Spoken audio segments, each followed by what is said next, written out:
বিকেল মানেই বাহারি রকমের নাস্তার আয়োজন। আসসালামু আলাইকুম এভরিওয়ান, সবাই কেমন আছেন? সবাইকে জানাই অনেক অনেক শুভেচ্ছা ও স্বাগত। আজকে আপনাদের জন্য নিয়ে এসেছি ভীষণ মজার একটি বিকেলে নাস্তার রেসিপি। আর এই নাস্তাটি তৈরি করা একদমই সহজ, হাতের কাছে থাকা কিছু উপকরণ দিয়ে খুব সহজেই এই ইউনিক নাস্তাটি তৈরি করে নেওয়া যায়। তো চলুন শুরু করে দেওয়া যাক।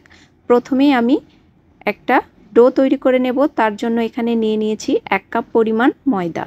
এর মধ্যে আমি 2 চা চামচ পরিমাণ রান্নার রেগুলার তেল দিয়ে নিয়েছি, আর নিয়ে নিয়েছি 1 চিমটি পরিমাণ লবণ আর হাফ চা চামচ পরিমাণ চিনি। চিনিটা আপনারা চাইলে অ্যাভয়েড করতে পারেন, তবে চিনিটা দিলে এই নাস্তাতে খেতে একটু বেশি ভালো লাগে, এজন্য আমি এখানে চিনিটা অ্যাড করেছি। এবার তেলটা দিয়ে ভালোভাবে ময়দাটাকে একটু মাখিয়ে নেব।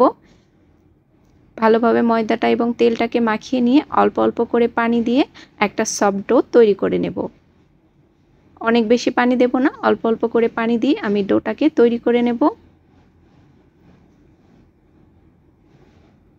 ডোটা রেডি হয়ে গেছে। এবার এটাকে উপরে একটু সামান্য তেল লাগিয়ে নেব, নিয়ে এটাকে 30 মিনিটের জন্য ঢাকনা দিয়ে ঢেকে রেখে দেব।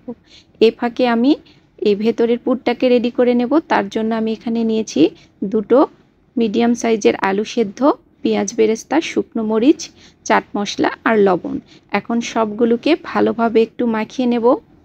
ভালোভাবে মরিচটাকে মাখিয়ে দিয়ে নিচ্ছি 1 চা চামচ পরিমাণ সরিষার তেল। এখন আলুটাকে দিয়ে ভালোভাবে এই মরিচের সাথে মাখিয়ে নেব। দেখবেন যে আলুর মধ্যে যেন কোনো লাম্পস না থাকে। ভর্তাটাকে সুন্দর করে আমি মাখিয়ে নিয়েছি। এখন ডোটা এদিকে সেট হয়ে গেছে। ডোটাকে উঠিয়ে নিয়ে আরও 2-3 বার এটাকে আমি মথে নেব, যাতে ডোটা আরও কিছুটা সফট হয়ে যায়। এখন এটাকে মাঝখান থেকে কেটে আমি 2টো লেচি কেটে নিয়েছি। এখন একটা লেচি থেকে আমি রুটি বেলে নেব। আর রুটিটা অনেক বেশি পাতলা বা অনেক বেশি মোটা করা যাবে না, যেরকম আমরা নর্মাল রুটি খাই সেভাবেই এই রুটিটাকে বেলে নিতে হবে। উপরে সামান্য একটু ময়দা ছিটিয়ে নিয়েছি, যাতে রুটিটা ভালোভাবে বেলে নেওয়া যায়। আর রুটি বেলা মোটামুটি সবাই পারেন। আমি এটাকে একটু গোল করে বেলে নিয়েছি। এখন এর মধ্যে দিয়ে নিচ্ছি কিছুটা পরিমাণ পুর। এখন পুরটা দিয়ে চারিদিকে ভালোভাবে স্প্রেড করে দিতে হবে। দেখবেন কোনো জায়গা যেন ফাঁকা না থাকে। ভালোভাবে এভাবে স্প্রেড করে নিয়েছি। এখন রুটিটাকে আমি রোল করে নেব।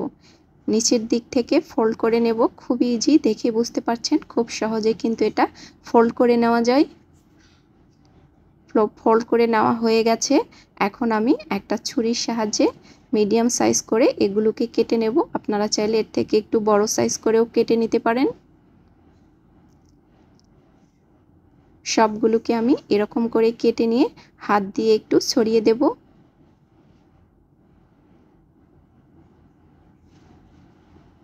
সবগুলোকে আমি এরকম করে বানিয়ে নিয়েছি।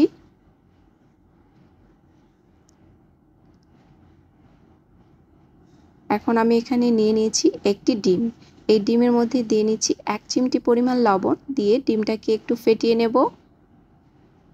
ডিমটা ফেটানো হয়ে গেছে। এরপর আমি এগুলোকে ভাজতে চলে যাব। চুলায় দিয়ে নিচ্ছি প্যান, আর দিয়ে নিচ্ছি কিছুটা পরিমাণ রান্নার তেল। এখন ডিমের গোলায় চুবিয়ে নাস্তাটাকে তেলের মধ্যে ছেড়ে দিতে হবে। ডিমটা এখানে দেওয়ার কারণ হচ্ছে, যেহেতু এখানে আলুর পুরটা বাইরে বেরিয়ে আছে, ডিমটা দিলে কিন্তু আলুর পুরটা তেলের মধ্যে আর ছিটকে যাবে না, সেজন্য ডিমটা এখানে ব্যবহার করেছি। সবগুলোকে ডিমের গোলায় চুবিয়ে আমি তেলের মধ্যে দিয়ে নিয়েছি। চুলোর জালটাকে মিডিয়ামে রেখে এই নাস্তাগুলোকে ভেজে নিতে হবে। একটু সময় নিয়ে ভেজে নিলে নাস্তাগুলো কিন্তু একদম ক্রিস্পি হবে। দেখুন কালার মোটামুটি চলে এসেছে। আর কিছুক্ষণ বাদেই আমি এগুলোকে তেল থেকে উঠিয়ে নেব। মোটামুটি ভাজা হয়ে গেছে। এরপর আমি এগুলোকে তেল থেকে উঠিয়ে নিচ্ছি। আর এই নাস্তাগুলো খেতে কিন্তু ভীষণ মজা হয়। আপনারাও বাসায় একবার হলেও ট্রাই করে দেখতে পারেন। রেসিপিটি যদি আপনাদের কাছে ভালো লেগে থাকে অবশ্যই কমেন্টস করতে ভুলবেন না। এই পর্যন্তই, আপনাদের সাথে দেখা হবে আবার কোনো নতুন রেসিপিতে। ভালো থাকবেন সবাই।